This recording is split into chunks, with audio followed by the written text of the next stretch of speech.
জি, আসসালামু আলাইকুম। সবাই আশা করি ভালো আছেন। দীর্ঘ অনেক যুদ্ধের পরে আবার আমরা নতুন একটি যাত্রা শুরু করতে যাচ্ছি। যে নামটি আমরা আজকে দিয়েছি সেটা হলো লড়াইটা দ্বিগুণ হবে। আপনারা জানেন যে বাংলাদেশের সন্ত্রাস, চাঁদাবাজি এবং দুর্নীতি ব্যাপক হারে বেড়েছে, যেটার বিরুদ্ধে আমাদের নতুন প্রজন্ম লড়াই করে যাচ্ছেন। তো আপনারা গতকালকে আমরা সারাদিনে কি হয়েছে সেই বিষয়টা আমি আপনাদেরকে আপডেট দিতে পারি নাই, যার জন্য আজকে লাইভে আসা। আমরা গতকালকে ইলেকশন ডেটা সকালবেলা একদম শুরু করেছিলাম। সকালে আমরা পল্টনে সেন্টারে গিয়েছিলাম এবং সেখানে সবকিছু ঠিক পেয়েছিলাম। তারপর আস্তে আস্তে বিভিন্ন যে কেন্দ্রগুলো আছে সেখানে আমরা যাওয়া শুরু করি। আমাদের যে জায়গাটা থেকে সমস্যাগুলো শুরু হয়েছে সেটা হলো মির্জা আব্বাস মহিলা কলেজ। সেখানে আমরা গেলাম, যাওয়ার পরে দেখলাম অনেকগুলো মিডিয়া এবং মিডিয়াগুলোকে একসাথে করে রাখা হয়েছে যে মির্জা আব্বাস সাহেব এখানে আসবেন। এবং পরবর্তীতে আমি সেটা অ্যাভয়েড করে ভিতরে গেলাম। প্রথমে নারীদের সাথে কথা হলো, নারীরা ব্যাপক হারে সেখানে ভোট দানের জন্য উপস্থিত হয়েছিলেন এবং তারা যেটা জানালেন যে তাদের সিরিয়ালটা স্লো করে রাখা হয়েছে, যার জন্য ভিতরে ভোট দিতে তারা দেরি হচ্ছে। পরবর্তীতে আমরা সেখানে আমাদের যারা এজেন্ট জিজ্ঞেস করলাম, আপনার কি অবস্থা, কেমন আছেন, কোনো সমস্যা আছে কিনা। উনি জানালেন যে ওনাকে 1 ঘন্টা লেট করে ঢুকতে দেওয়া হয়েছিল এবং সেই 1 ঘন্টাটা ছিল যে মির্জা আব্বাসের গুন্ডা বাহিনী তাকে 1 ঘন্টা লেট করে ঢুকতে দিয়েছিল। এটা কোনো প্রশাসনিক ব্যক্তি বা যারা ছিল তারা কিন্তু বাধাগ্রস্ত সৃষ্টি করেনি। এর পরবর্তীতে আপনারা একটা ইত্তেফাকের যে নিউজ লাইভে আপনারা দেখেছিলেন যে আমাকে অবরুদ্ধ করে রাখা হয়েছিল। প্রথমে আমি রেলওয়ে কলোনি যে স্কুলটা আছে স্কুলে ঢুকলাম। ঢোকার পরে যে আমার সাথে 2 জন তারা অ্যালাউ করেছিল প্রশাসনের জায়গা থেকে যে আপনি 2 জনকে নিয়ে ঢুকতে পারবেন কেন্দ্র পরিদর্শনে। আমি যখন ভিতরে গেলাম প্রথমেই এক ব্যক্তিকে দেখলাম, তার হাতে হলো সিল দেওয়া, অর্থাৎ সাইনটা লাগানো। তাকে জিজ্ঞেস করলাম আপনি ভোট দিয়েছেন কিনা। উনি বললেন হ্যাঁ ভোট দিয়েছি।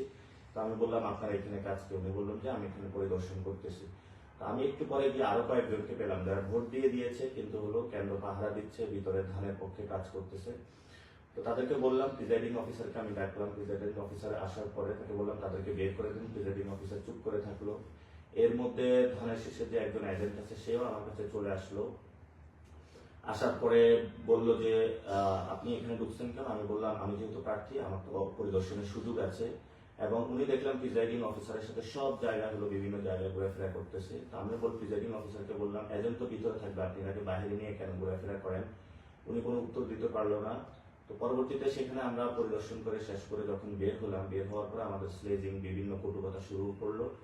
এবং একটা লোক বাহির থেকে প্রথমে বলতেছিল এতদিন সহ্য করেছি পাটোয়ারি, আর সহ্য করবো না, আজকে তোমাকে খেয়ে ফেলবো, যেটা আপনারা মিডিয়ার মাধ্যমে দেখেছেন।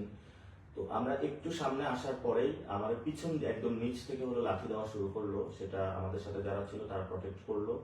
এবং যে ব্যক্তিটা আমাকে হুমকি দিয়েছিল একটু পরে আমার মাথার মধ্যে জোরে একটা ঘুষি মারলো এবং একটা ইট নিক্ষেপ করলো, যেটা হলো আমার পাশে যেজন ছিলেন ওনার মাথায় হলো এসে পড়লো। এবং পরবর্তীতে আর্মি আসে, আর্মি এসে আমাদেরকে উদ্ধার করে নিয়ে আসে। এবং আমরা দেখেছিলাম যে পুরো শাহজাহানপুর বিভিন্ন জায়গা থেকে ছাত্রদল, যুবদলে যারা সন্ত্রাসী ছিল সবাইকে একসাথে করে নিয়ে আসা হয়েছিল। সেখান থেকে আমরা এসে আরো অনেকগুলো কেন্দ্র পরিদর্শন করলাম, অনেক জায়গায় আমরা ভালো পেয়েছি। তো ঠিক আমরা সন্ধ্যার দিকে যখন আমাদের অফিসে আমরা চলে যাই, যাওয়ার পরে ভোট কাউন্টিং শুরু হতে থাকে, তখন আসলে আমাদের কাছে ইনফরমেশন আসা শুরু করে যে বিভিন্ন জায়গায় যারা আমাদের প্রিজাইডিং অফিসার আছেন, যে ভাইরা দায়িত্ব নিয়েছিলেন, তাদেরকে হলো বিভিন্ন জায়গায় হলো সমস্যার সৃষ্টি করতেছে, যাতে ভোট কাউন্টিংটা যাতে হলো ধানের শীষে পক্ষে হলো বেশি দেওয়া শুরু করে। এবং আমরা খুঁজে নেওয়া শুরু করলাম আমাদের এই শাপলাগুলির যারা এজেন্ট ছিল তাদেরকে হুমকি দুমকি দিচ্ছে এবং বিভিন্ন জায়গায় হলো তাদেরকে হুমকি দুমকি দেওয়ার মাধ্যমে তাদেরকে মির্জা আব্বাসের বাহিনী যে আমরা টাকা পয়সা দিব, তারা জোর শুরু করলো যে ধানের শীষের পক্ষে এই জায়গাটা আপনাদের রায়টা বাড়িয়ে দিতে হবে। তারা আমাদের কাছে অভিযোগ করা শুরু করলো। আমরাও বিভিন্ন জায়গায় যাওয়া শুরু করলাম এবং পরবর্তীতে খোঁজ নিয়ে দেখলাম যে কেন্দ্র ভিত্তিক তারা সন্ধ্যার পরে যখন আমাদের রেজাল্টগুলো আমাদের ভালো আসা শুরু করলো, তারা একযোগে সকলগুলো কেন্দ্রে অ্যাটাক করলো। আমাদের এত বাহিনী বা এত বড় বাহিনীকে মোকাবেলার শক্তি সামর্থ্যটা ছিল না। বিভিন্ন জায়গায় তারা সন্ত্রাসীদেরকে একসাথে করলো বহিরাগত জায়গা থেকে এবং তারা প্রত্যেকটা কেন্দ্রে তারা অ্যাটাক শুরু করলো। আমাদের কাছে প্রত্যেকটা জায়গা থেকে কল আসা শুরু করলো যে আপনাদের কেন্দ্রগুলো অ্যাটাক হচ্ছে, আপনাদের এখানে এই জায়গায় প্রবলেম, ওই জায়গায় প্রবলেম। আমরা এত বেশি মেসেজ আসতেছিল, ফোন আসতেছিল, আমরা সব জায়গাটা আসলে সামাল দিতে পারি নাই। কারণ আমরা প্রত্যেকটা কেন্দ্রে 100 জন স্বেচ্ছাসেবক বাহিনী রেখেছিলাম কিন্তু 100 জন স্বেচ্ছাসেবকের বাহিনী জায়গায় তারা হলো 500 জন 600 জন এবং প্রত্যেকে চিহ্নিত যারা সন্ত্রাসী ছিল তাদের নেতৃত্বে তারা কেন্দ্রগুলো অ্যাটাক শুরু করে। তো পরবর্তীতে আমরা যখন শুনতে পেলাম বিভিন্ন জায়গায় মির্জা আব্বাসের বাহিনীগুলো এবং মির্জা আব্বাসের ওয়াইফ স্বয়ং বিভিন্ন কেন্দ্রে গিয়ে তার পক্ষে যারা প্রিজাইডিং অফিসার আছে তাদেরকে হুমকি ধমকি দেওয়া শুরু করলো। এর মধ্যে আমরা বঙ্গভবনে যে কেন্দ্রটি ছিল প্রাথমিক বিদ্যালয় সেখানে আমরা খোঁজ নিয়ে দেখলাম যে সেখানে হলো যে জায়গাটা হলো বক্সের ভিতরে সিল না করার কথা বাহিরে সিল দিয়েছে তারা সেটা ইনক্লুড করতে চাচ্ছে। সেখানে আমি ম্যাজিস্ট্রেটের সাথে কথা বললাম, ম্যাজিস্ট্রেট বললো আমি চিফ রিটার্নিং যিনি আছেন রিটার্নিং কর্মকর্তা ওনার সাথে কথা হয়েছে, উনি আমাকে নির্দেশনা দিয়েছেন যে যাতে ব্যালটের বক্সের বাহিরে যেগুলো সিল করেছে সেগুলো ইনক্লুড করার জন্য। পরবর্তীতে বললো যে তারা আমি প্রিজাইডিং যিনি অফিসার তাদের সাথেও সেখানে কথা বললাম, তারা বললো হ্যাঁ আমরা এরকম নির্দেশনা পেয়েছি। পরবর্তীতে আমি ডিরেক্ট ডিসি যিনি রিটার্নিং কর্মকর্তা তার অফিসে চলে যাই। অফিসে যাওয়ার পর আরো ভয়ঙ্কর সংবাদ শুনতে পেলাম ছাত্রদল যুবদলের সন্ত্রাসীরা অ্যানেক্স বিল্ডিং এ যেখানে প্রায় তারা 1000 ভোট জালিয়াতি করেছিল সেখানে গিয়ে তারা সবাইকে অবরুদ্ধ করে রাখে। পরবর্তীতে আমরা এই ডিসিকে বললাম যে আপনি তাদেরকে উদ্ধার করার ব্যবস্থা করুন এবং সেখানে যারা আছেন কেন্দ্রটা রক্ষা করুন।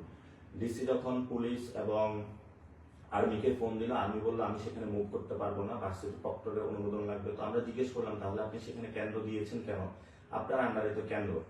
পরবর্তীতে অনেক চাপাচাপি করার পরে তারা পুলিশ এবং বিজিবি পাঠিয়ে এনএক্স বিল্ডিং এর সেই ব্যালট বক্সটা তারা উদ্ধার করে এবং সেটা নিয়ে আসে এবং সেখানে প্রায় 1000 ভোট আমাদেরকে কম দেখানো হয়েছে। এর মধ্যে আমরা খোঁজ পাইলাম যে ইস্কাটন স্কুলে হলো মির্জা আব্বাসের ওয়াইফ সেখানে গিয়ে নতুন করে আবার ভোটগুলা রিডিং করা শুরু করেছেন এবং কাউন্টিং করা শুরু করেছেন। এর মধ্যে আমাদের কাছে একটি ভয়েস রেকর্ড আসলো যে সকল প্রিজাইডিং অফিসারের প্রতি নির্দেশনা দেওয়া হয়েছে ব্যালট বক্সের বাহিরে যে সিলটা পড়েছে এটা কিন্তু নির্বাচন কমিশনের নিয়ম অনুযায়ী সে ভোটটা কাউন্ট হওয়ার কথা না, সেই জায়গাটাও প্রিজাইডিং অফিসারদের জন্য নির্দেশনা দেওয়া হয়েছে এবং উনি ছিলেন মির্জা আব্বাসের ভাগিনা আদিত্য। এটাও শুধু নয়, বিভিন্ন জায়গায় আরো অনেক জায়গায় যেমন হলো আবুজর গিফারি কলেজ এবং শহীদ ফারুক যে স্কুল আছে সেখানে জাহাঙ্গীরের বাহিনী ও ইঞ্জিনিয়ার সুজনের যারা ছেলেপেলেরা সেখানেও তারা অ্যাটাক শুরু করলো। অন্যদিকে শান্তিবাগ প্রাইমারি স্কুলে মনার বাহিনী এবং আজিজ হাফিজের নেতৃত্ব হলো অ্যাটাক শুরু করলো। শান্তিবাগ উচ্চ বিদ্যালয়ের ফজলে রুবায়ের পাপ্পু এক্স কমিশনার আদি মগার ছেলে মিজানেরা সেখানে অ্যাটাক শুরু করলো এবং মিলেনিয়াম যে স্কুল রয়েছে সেখানে হলো মিলেনিয়াম ইউনিভার্সিটি যে রয়েছে সেখানে মির্জা আব্বাস ও তার ছেলে গিয়ে হলো ভোট চেকিং করা শুরু করলো। অর্থাৎ প্রথমেই যখন ভোটের ফলাফলটা আসা শুরু করলো তাদের মাথা নষ্ট হয়ে গিয়েছিল। পরবর্তীতে সবগুলো কেন্দ্রে তারা অ্যাটাক শুরু করে এবং কোথাও মির্জা আব্বাসের ওয়াইফ গিয়েছে, কোথাও মির্জা আব্বাস গিয়েছে, কোথাও তার ছেলে গিয়েছে, কোথাও তার ভাগিনা গিয়েছে, কোথাও যারা কমিশনার ছিল তারা গিয়েছে, কোথাও তারা যারা মাস্তান ছিল তারা গিয়েছে। এর পরবর্তীতে আমরা খোঁজ পেলাম যে আমাদের সিদ্ধেশ্বরী দুইজনকে হলো বোনকে আটক করে রাখা হয়েছে যারা এজেন্ট ছিল। পরবর্তীতে আমি হলো সেখানে যে ম্যাজিস্ট্রেট ছিলেন তার সাথে যোগাযোগ করলাম। ম্যাজিস্ট্রেট আমাকে জানালেন যে ইস্কাটনের অবস্থা খারাপ, আমি এটা শেষ করে তারপর হলো সিদ্ধেশ্বরীতে যাব। তো আমি বললাম যে আপনারা যদি এইভাবে করেন তাহলে তো আমাদেরকেও মাঠে নামতে হবে। তো কমিশনার যিনি ওইখানে আটক করে রাখা হয়েছে যাকে, উনি বললেন আমাকে 10টা মিনিট আপনারা সময় দেন, আমি এটা শেষ করে ওইখানে গিয়ে আমি কথা বলতেছি। তো আমরা ঠিক আছে আমরা বললাম যে আমরা 10 মিনিট অপেক্ষা করতেছি, আমাদের বোনকে আমাদের দ্রুত উদ্ধার করতে হবে। তিনি সেখানে শেষ করে তারপরে সেখানে গিয়ে আমাদের বোনদেরকে উদ্ধার করেন।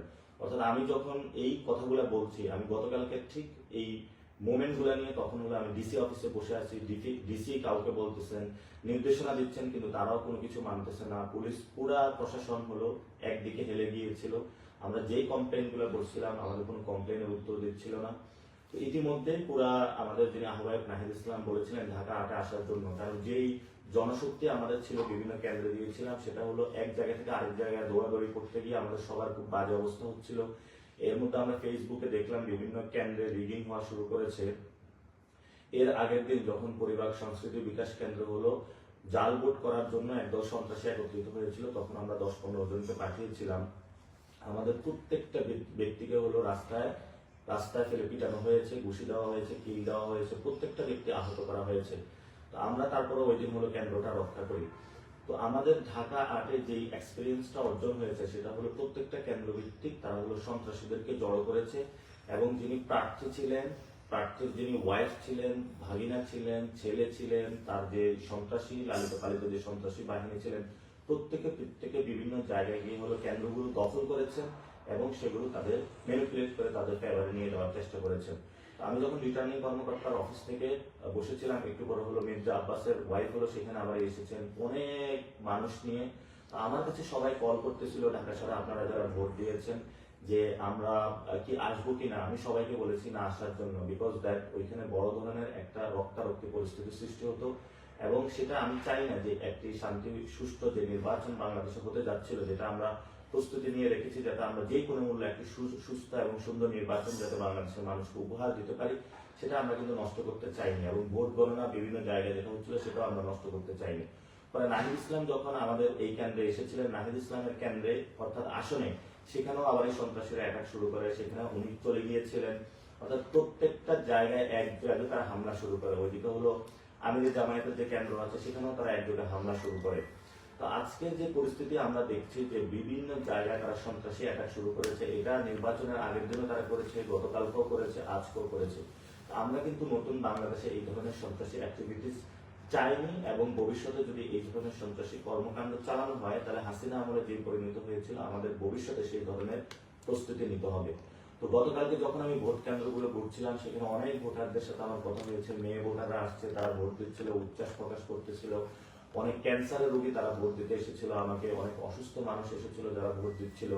তো আপনাদের প্রতি অসংখ্য ভালোবাসা, এবং আপনারা যেভাবে আমাকে অ্যাকসেপ্ট করে নিয়েছেন, এটা বাংলাদেশে একটা নজিরবিহীন ঘটনা। আমি সবাইকে আপনাদের আমার অন্তরের অন্তঃস্থল থেকে আপনাদেরকে ভালোবাসা এবং মোবারক জানাচ্ছি। আপনারা নতুন বাংলাদেশে যে লড়াইটা শুরু করেছেন, সে লড়াইয়ে আমরা ঐক্যবদ্ধভাবে ঐক্যজোট হয়েছি, এবং নতুনভাবে আমরা এই লড়াইটা আরো দ্বিগুণ গতিতে শানিত করব, যাতে নতুন বাংলাদেশ আমরা গঠন করতে পারবো।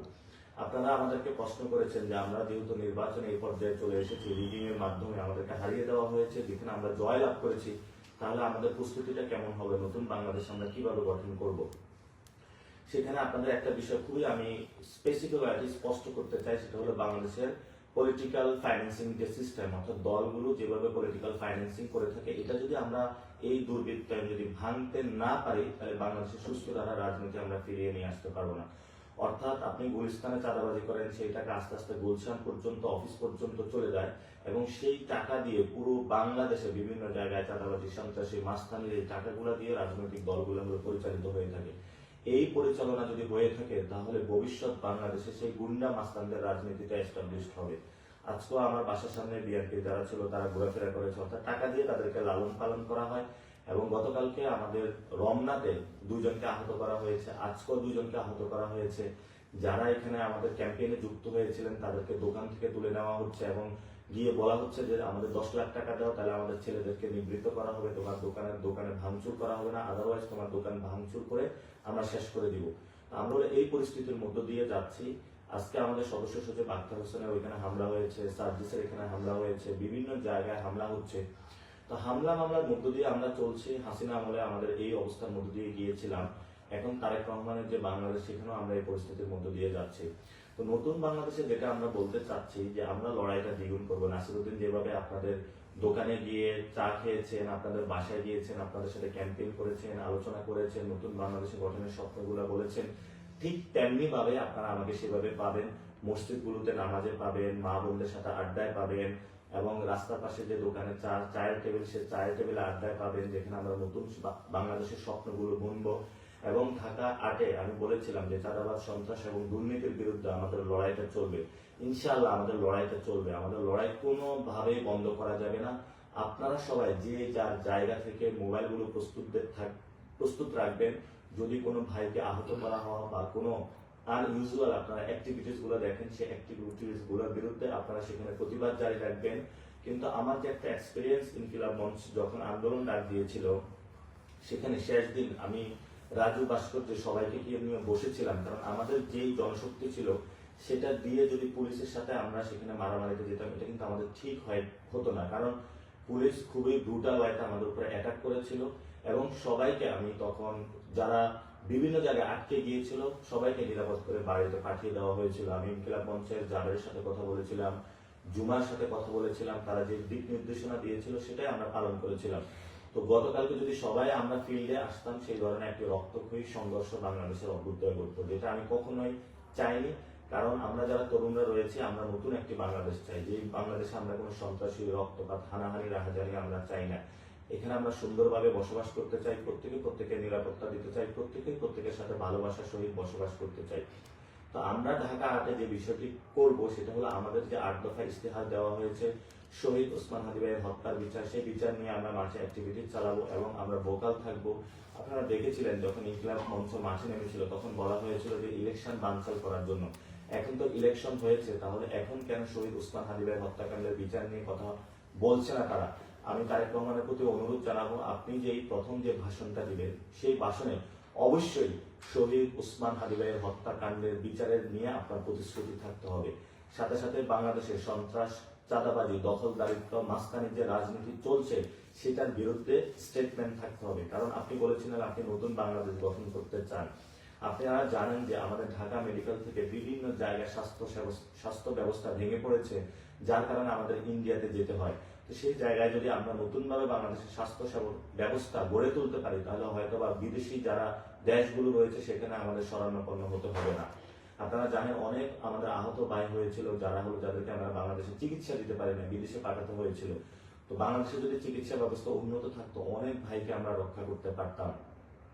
আমরা সেখানে শিক্ষার কথা বলেছি, যেখানে বিকারুন্নেসা, সিদ্ধেশ্বরী, বিভিন্ন স্কুল কলেজগুলোতে শিক্ষা বাণিজ্য হয়, সেই ভর্তি বাণিজ্য আমরা বন্ধ করার কথা বলেছি। আমাদের সেই লড়াইগুলো চলমান থাকে, যেখানে ভর্তি বাণিজ্য হবে সেখানে আমরা যাব, যেখানে সন্ত্রাস হবে সেখানে আমরা যাব, দখলদারিত্ব, চাঁদাবাজি হবে সেখানে আমরা যাব এবং আমাদের প্রতিবাদগুলো জারি রাখবো। আমরা প্রতিবাদ থেকে এক চুলো ইনশাআল্লাহ সরব না, কারণ এই নাসিরউদ্দিন পাটোয়ারি যতদিন জীবিত থাকবে ততদিন দ্বিগুণ শক্তিতে চাঁদাবাজি, সন্ত্রাস এবং দখলদারিত্বের বিরুদ্ধে তার লড়াইটা চালিয়ে যাবে। সবাই আপনারা পাশে থাকবেন। যদি সবাই পাশে থাকেন, আমরা সবাই একসাথে ঐক্যবদ্ধভাবে নতুন বাংলাদেশ গঠন করতে পারি, তাহলে ভারতীয় আধিপত্যবাদ থেকে আমরা মুক্তি পাবো এবং আমাদের যারা নারী সমাজ রয়েছে তাদের জন্য নতুন একটি বাংলাদেশ গঠন করতে পারবো, আলেম ওলামাদের জন্য একটি নতুন বাংলাদেশ গঠন করতে পারবো। আপনারা জানেন যে বাংলাদেশের অর্থনৈতিক কাঠামো ভেঙে পড়েছে, পণ্যের দাম বেড়ে গিয়েছে, সামনে রমজান আসছে। এই রমজানে তারেক রহমান এবং যারা সরকার গঠন করবে তাদেরকে অবশ্যই এটা প্রতিশ্রুতি দিতে হবে বাংলাদেশের সামনে যে এই রমজানে কোনো ধরনের সিন্ডিকেট তারা রাখবে না। যদি সেই আবার পুরাতন সিন্ডিকেট গুলো তারা ফিরিয়ে আনার চেষ্টা করে তাহলে আমরা শক্ত হাতে এর প্রতিবাদ করবো ইনশাআল্লাহ। আমাকে অনেক ধরনের হুমকি ধামকি দেওয়া হচ্ছে এবং আমার বাসার পিছনে পাশে সব জায়গায় তারা লোক নিয়োজিত করে রেখেছে, বিভিন্ন যে আন্ডারগ্রাউন্ড সন্ত্রাসী তাদেরকে তারা অ্যাক্টিভ করেছে। এবং আপনারা আজকে দেখেছেন, আমি গতকালকে বলেছিলাম লাঙ্গল এবং ধান একাকার হয়ে গিয়েছে এবং লাঙ্গলের মধ্য দিয়ে আওয়ামী লীগ আসতেছে, আওয়ামী লীগের মধ্য দিয়ে ভারত বাংলাদেশে আবার তার সেই যে অ্যাগ্রেসিভ অ্যাটাক সেটা শুরু করবে। তো আজকে আপনারা দেখেছেন আওয়ামী লীগের একটি কেন্দ্র উদ্বোধন করা হয়েছে, অফিস উদ্বোধন করা হয়েছে, অর্থাৎ তাদের সাথে একটা চুক্তি হয়েছিল, প্রিয় আওয়ামী লীগ তোমরা আমাদেরকে ভোট দিবা এবং ভোটের মধ্য দিয়ে তোমাদের সকল যে অফিসগুলো রয়েছে আমরা খুলে দিব। আমরা বাংলাদেশে বেঁচে থাকতে একটা আহ্বান জানাচ্ছি, বাংলাদেশে আমরা যতদিন থাকবো ততদিন আওয়ামী লীগের বিচার হওয়া পর্যন্ত, বিচার যে রায় দিবে অর্থাৎ জনগণের মধ্যে তাদের যে রায় আসবে সে রায় বাস্তবায়িত হওয়া পর্যন্ত তাদের কোনো অফিস তারা খুলতে পারবে। এবং আওয়ামী লীগের যে আমরা যারা শহীদ হয়েছিল, আহত হয়েছিল, তাদের হত্যাকাণ্ডের বিচার হওয়ার পরে আওয়ামী লীগের বিষয়ে বাংলাদেশের মানুষ সিদ্ধান্ত নেব। এবং আপনারা জানেন যে সংস্কার প্রক্রিয়া হাবুট যেটা এসেছে সেটাতে বাংলাদেশে জয়ী হয়েছে এবং জনগণ অভূতপূর্ব সাড়া দিয়েছে। কিন্তু আমরা শুনতে পাচ্ছি 200 এর বেশি আসন পাওয়ার কারণে বিএনপি এই বিষয়টা বানচাল করার চেষ্টা করবে। আমরা সেই জায়গায় এই দলকে বলবো বানচাল করার চেষ্টা করবেন না, কারণ হাসিনা আমলে আমরা দেখেছিলাম তারা যখন জনগণের বিরুদ্ধে গিয়েছিল তাদের অনেক বড় রাজত্ব ছিল, সেই রাজত্বগুলো খান খান হয়ে গিয়েছিল। তো আপনারা যতই বড় রাজত্বের স্বপ্ন দেখেন না কেন এই স্বপ্নগুলা ঘুমের মধ্যেই দেখেন। বাংলাদেশে এই রাজত্ব ভাঙতে বেশি দিন সময় লাগবে না বাংলাদেশের মানুষের। আমি পুরো বাংলাদেশের মানুষকে ঐক্যবদ্ধ হওয়ার আহ্বান জানাচ্ছি, বিশেষত প্রিয় জেনজি এবং যারা তরুণ প্রজন্ম। আমরা জানি আপনারা দুর্নীতির বিরুদ্ধে আছেন, সন্ত্রাসের বিরুদ্ধে আছেন, চাঁদাবাজের বিরুদ্ধে আছেন, দখলদারিত্বের বিরুদ্ধে আছেন। এই লড়াইটা আমাদের থামানো যাবে না, এই লড়াইটা আমাদের কারো একার না, এই লড়াইটা আমাদের সবার। এবং আমরা জানি আমাদের যারা সিনিয়র সিটিজেন রয়েছেন তারা এস্টাবলিশমেন্টের অংশের মধ্যে রয়েছেন। এই নির্বাচনটা ছিল ওল্ড ভার্সেস নিউ, অর্থাৎ এস্টাবলিশমেন্টে যারা রয়েছেন তারা নতুনদেরকে মানতে পারে নাই। সেখানে নির্বাচন যে প্রক্রিয়া এটা একটা আই ওয়াশিং লোক দেখানো কাজ করা হয়েছে, যেখানে বড় ধরনের ইঞ্জিনিয়ারিং করা হয়েছে, সেগুলো দেশবাসীর সামনে স্পষ্ট, আপনাদের সামনে স্পষ্ট। সেই জায়গাটা থেকে আমরা বলবো নতুন বাংলাদেশে এই নির্বাচন প্রক্রিয়া ঠিক করতে হবে, যে নির্বাচন প্রক্রিয়ার মধ্য দিয়ে যারা বিজয়ী তারাই সত্যিকার অর্থে বিজয়ী হবে। পেশি শক্তির রাজনীতি থেকে বেরিয়ে আসবো, আমরা দখলদারিত্বের রাজনীতি থেকে বেরিয়ে আসবো এবং সন্ত্রাসের যে রাজনীতি সেটা থেকে আমরা বেরিয়ে আসে নতুন একটি বাংলাদেশে ইনশাল্লাহ সবাই যোগ দিব। আপনারা সবাই ঐক্যবদ্ধ থাকবেন। বিশেষত প্রিয় মা এবং বোনেরা, আপনারা অনেক কষ্ট করেছেন, অনেকে মেহেদি উৎসব করেছেন, অনেকে রোজা রেখেছেন, অনেকে নফল নামাজ পড়েছেন। প্রিয় বাবারা, আপনারা অনেকে কান্না করেছেন জায়নামাজে, আপনারা অনেকে রোজা রেখেছেন। আমি এই ঋণ কখনো আপনাদের শোধ করতে পারবো না। আমি শুধু একটা বিষয় দিয়ে শোধ করব, আমি আপনারা যেই লড়াইয়ে আমাকে সহযোগিতা করেছেন সেই লড়াইটা ইনশাল্লাহ আমি চালিয়ে যাব। আপনারা যেভাবে মসজিদের বারান্দা আমাকে পেয়েছেন সেভাবেই পাবেন, রাজপথে যেভাবে স্লোগানে পেয়েছেন সেভাবেই পাবেন, যেভাবে ক্যাম্পেইনে অন্যায়ের বিরুদ্ধে আমাকে পেয়েছেন সেভাবেই পাবেন। যারা সন্ত্রাস, চাঁদাবাজি এবং দখলদারিত্ব করেও ইলেকশন ইঞ্জিনিয়ারিং মধ্যে মাসল পাওয়ারের মাধ্যমে সংসদে যাচ্ছে, আমরা ভবিষ্যৎ বাংলাদেশে তাদেরকেও দেখে নিব।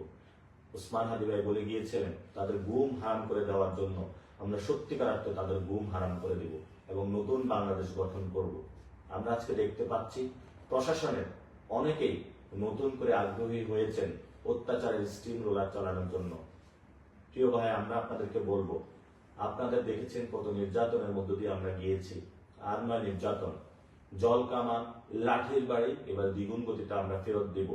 প্রশাসনের বাইরেকে আমরা বলবো, এই কল্পনা ভুলেও করবেন না যে নতুন বাংলাদেশের তরুণ প্রজন্মের পিঠের মধ্যে আঘাত করে তাদের রক্তাক্ত করে আপনারা পার পেয়ে যাবেন। আমরা পুলিশ সংস্কারের কথা বলেছি, আপনাদের বিচার এখনো হয়নি। বিচার প্রক্রিয়ার মধ্য দিয়ে প্রত্যেকটা হত্যাকাণ্ডের বিচার প্রক্রিয়ার মধ্য দিয়ে যাবে। আওয়ামী লীগের উদ্দেশ্যে বলবো, অনেক ষড়যন্ত্র করেছে দিল্লিতে বসে বসে। বাংলাদেশের মানুষ এই ষড়যন্ত্রের জবাব দিয়েছে। আমরা ইলেকশন করতে সফল হয়েছি, বাংলাদেশের মানুষ। সেই জায়গায় আমরা জাতীয় পার্টি এবং আওয়ামী লীগের কফিন কবরস্থ হয়ে গিয়েছে। নতুন করে আর নাড়াচাড়া দেবার কোনো কারণ নাই, গন্ধ ছড়াবে। এই জন্য আওয়ামী লীগ এবং জাতীয় পার্টিকে বলবো বিচারের মুখোমুখি হন। আর আমরা তারেক রহমানকে বলবো, কোনোভাবেই আওয়ামী লীগকে পুনর্বাসন করার চিন্তা করবেন না। এটা বাংলাদেশের মানুষ কোনোভাবেই মেনে নিবে না। অ্যাটলিস্ট আমরা যারা রয়েছি তরুণ প্রজন্ম, আমরা কখনো মেনে নিব না। আমরা এই লড়াইটা আরো দ্বিগুণ গতিতে চালিয়ে যাব, নতুন বাংলাদেশ গঠন করব। যারা এই ক্যাম্পেইনে 40 দিনের ক্যাম্পেইনে আমাদের সাথে ছিলেন, প্রথমে আমাদেরকে বলা হয়েছিল আমাদের নাকি জামানত বাজেয়াপ্ত হবে। একদম কানের পাশ দিয়ে হলো আঘাতটা গিয়েছে। সামনে এইসব দুর্নীতি, চাঁদাবাজ, যারা সন্ত্রাসী রয়েছে, সেটা আর কানের পাশ দিয়ে যাবে না, একদম মুখের উপর দিয়ে যাবে। এই জন্য বলবো, যারা গডফাদার আছেন, উচিত শিক্ষা আমরা দেওয়ার চেষ্টা করেছি, কিন্তু আপনারা ইলেকশন ইঞ্জিনিয়ারিং এর আশ্রয় নিয়েছেন। সত্যিকার অর্থে যদি বুকের পাঠা থাকতো আপনাদের, তাহলে এই ধরনের ভোট চুরির মহা উৎসবে আপনারা মারতেন না। এই যে মির্জা আব্বাস সাহেব, আপনি একজন ভোট চোর, ইতিহাসে লেখা থাকবে আপনার নাম। আপনি একজন চান্দাবাজের, ইতিহাসে লেখা থাকবে। আপনার সন্তানের সামনে যখন আপনি দাঁড়ান, তখন এই জবাবগুলো আপনাকে দিতে হবে। নতুন বাংলাদেশের সামনে এগুলো জবাব দিতে হবে। শুধু আপনি না, অনেকগুলো সন্ত্রাসী যারা জয়ী হিসেবে ঘোষণা করা হয়েছে, অনেকগুলা দখলদার, চাঁদাবাজদের, আমরা তাদের বিরুদ্ধে ইনশাল্লাহ রাজপথে নামবো। লড়াইটা আরো নতুন শানিত হবে। প্রিয় তরুণ প্রজন্ম, ঐক্যবদ্ধ থাকুন, সাহস হারাবেন না। আরো দ্বিগুণ সাহস নিয়ে আমরা নামবো, যে সাহসের মাধ্যমে নতুন বাংলাদেশ গঠন করব। সে যাত্রা, সে আহ্বান জানিয়ে আজকে আমি আপনাদের সাথে কথা শেষ করছি। আমার যদি এই চলার পথে কোনো ভুল ত্রুটি এই কয়েকদিনের ক্যাম্পেইন হয়ে থাকে, আমাকে ক্ষমা করে দিবেন। অনেকের সাথে উঁচু কথা বলেছি। ইনশাআল্লাহ আমি হয়তো আপনাদের যে জায়গায় রিপোর্ট দেওয়ার কথা, সর্বোচ্চটা দেওয়ার চেষ্টা করেছি। ভবিষ্যতে আরো দিব এবং আমরা ইনশাআল্লাহ আগামী ইলেকশনে আরো নতুন শক্তিতে আবির্ভূত হব। আমাদের যতটুকু শক্তি এবং সাহস ছিল, এটা আরো দ্বিগুণ করব ইনশাআল্লাহ। ঢাকাতে আমরা জনগণের বানাবো, জনতারই শাসন চলবে। যদি এখানে কোনো ভাই এবং বোনদের উপর আক্রমণ করা হয়, আমরা ইনশাআল্লাহ সবাই মাঠে এসে সমুচিত জবাব দিব তাদেরকে।